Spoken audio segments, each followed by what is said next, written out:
Wilson, why is ring culture so much more prevalent in the NBA than in other sports? I wish we had a simple answer. Right? Oh my goodness, I do not know the answer. I wish I had the answer to this, but I'm not sure, man.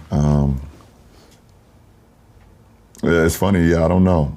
I don't know why it's discussed so much in our sport and why it's the A-all, B-all of everything. Like, okay, you weren't a great player if you never won a championship. It's like, or if you won one, then you can't be in the same conversation with this person. It's like, but that's a great point, because what you're saying is like, no matter what you have, you need more.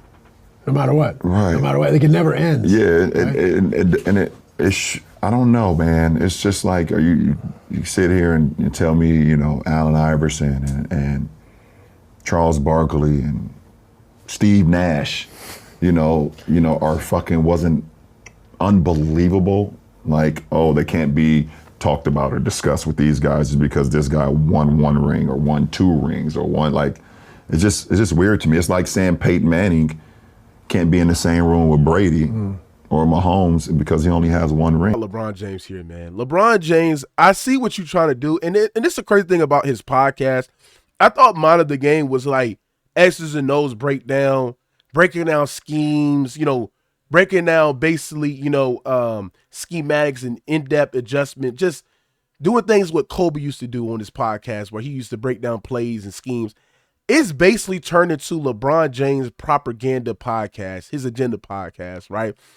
And what he's doing today, discussing about like ring culture and all that, is he basically trying to set the conversation in favor of him over Michael Jordan, right? He knows that he cannot stack up between Michael Jordan. We talk about rings and championships. So what he's trying to do is basically discredit rings and sit there and say that, I don't know why ring culture exists. And it's so hypocritical coming out this man's mouth when he has basically came out on his show personally and sat there and said that 2016 made me the greatest player of all time because I came back down for 3-1, right?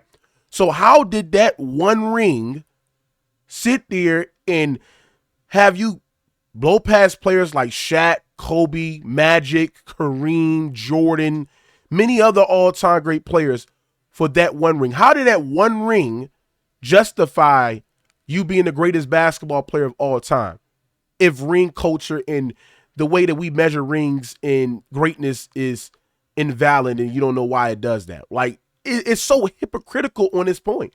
It's very, very hypocritical on LeBron James' point. We talk about a guy that has literally, and I mean literally, has chased rings throughout the whole entire of his career. So if rings was not the end-all, be-all, then why chase rings throughout the whole totality of your career and you join Chris Bosh and D. Wade in the Miami Heat super team to form a big three?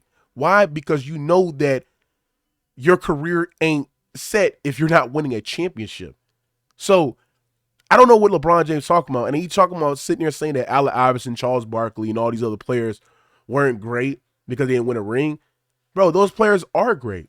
Those players are good. Those players are all-time great players, Hall of Fame, top 75 players. But there's levels to this. And the reason why it's levels to this, because in the top 10 to 15 to 20 players, for the most part, to the top 15, there's level of greatness of this. And in order to be in that threshold, you have to prove that you can lead a team to greatness and to championships by showing your individual greatness. So it's so crazy that LeBron James is trying to change the narrative, and I just don't like that, bro. I don't like that, bro.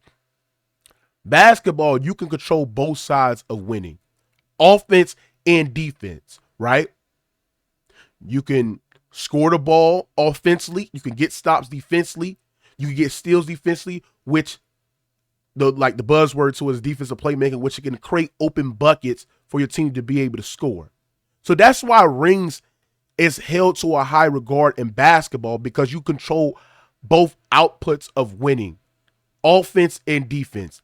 It's not like it is, the World Series, or it's not like what it is in football, where at the end of the day, a quarterback can control the offensive side of the ball. He can't control the defensive side of the ball. That's why we don't use, winning like that and winning championships to be one of the all-time greats or being a conversation of being a GOAT quarterback. because it's an ultimate team sport. Basketball is a team sport, but you control both sides of winning. Quarterbacks can't do that. So it was a different conversation. So when I hear, LeBron James bring up like Peyton Manning sitting there and saying, okay, Peyton Manning got 2 championships, so he can't be in a conversation of like Tom Brady. Yes, he's in a conversation with Tom Brady. I mean, you got some people that think that Peyton Manning is the greatest quarterback of all time. I'm not going to argue with that. And that's why I sat there and say using rings for like a quarterback is just dumb because they don't play the defensive side of the ball. They don't control both outputs of winning. So I see what LeBron James doing. They don't never discuss that in their sport. Right. Or telling me that Dan Marino is not the greatest slinger of all time. Or he can't be in the room with those guys because he didn't win a championship. They don't discuss those things, I don't know. Did Barry Bonds win a World Series? I don't think so. I don't think so. Barry Bonds never won a World Series. So. And you can't sit here and tell me that he's not the greatest baseball player to ever touch a bat. I don't understand where it came from. I don't know where it started. I hope that we have to appreciate more of what guys have been able to accomplish, what guys have been able to do. A ring is a team accomplishment. Right. And if you happen to have a moment where you're able to share that with your team, that should be discussed.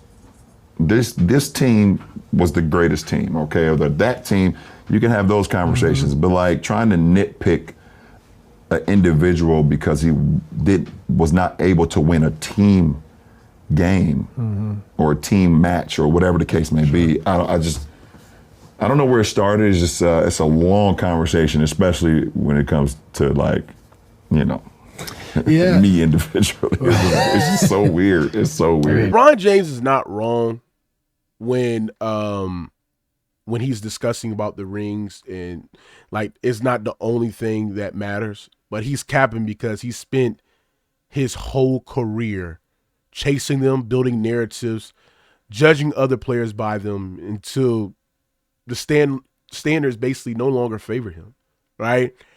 And I think that he's getting to a point where he's tired of the MJ and LeBron debates and people bring up rings, and that's something that he just cannot debunk or something that he just cannot argue against. And I agree with LeBron. I don't think rings are the end all be all. I think that, it matters. It depending what sports context are we talking about. It matters. It depends. It matters depend context. But like I said there and said, it's just like, will LeBron James consider himself the greatest basketball player of all time if he never won a ring? No. That's why LeBron James ring chased. You think LeBron James would consider Michael Jordan the greatest player of all time if he didn't win 6 championships? No. Like, rings matter in basketball. It matters because at the end of the day, your individual greatness can determine how good of a team can go farther in the championship or be able to win multiple, runs in titles. You know what I'm saying? And, he want to sit there and say it's team. So LeBron, if it's all about team, then why did you sit there and say that team accomplishment made you the greatest basketball player of all time? So you cannot have it both ways, my brother. You can't. Like you cannot, like you sound so much of a hypocrite and it doesn't make sense. It doesn't make sense. So at the end of the day, it's just like LeBron is a clown. This is a guy that sat there and said not 1, not 2, not 3, not 4, not 5, not 6, not 7, not 8, not like promised the Heat to win multiple championships. Like, I don't get what he's saying. I get what he's saying, but it's just a hypocrite. It's just bad message.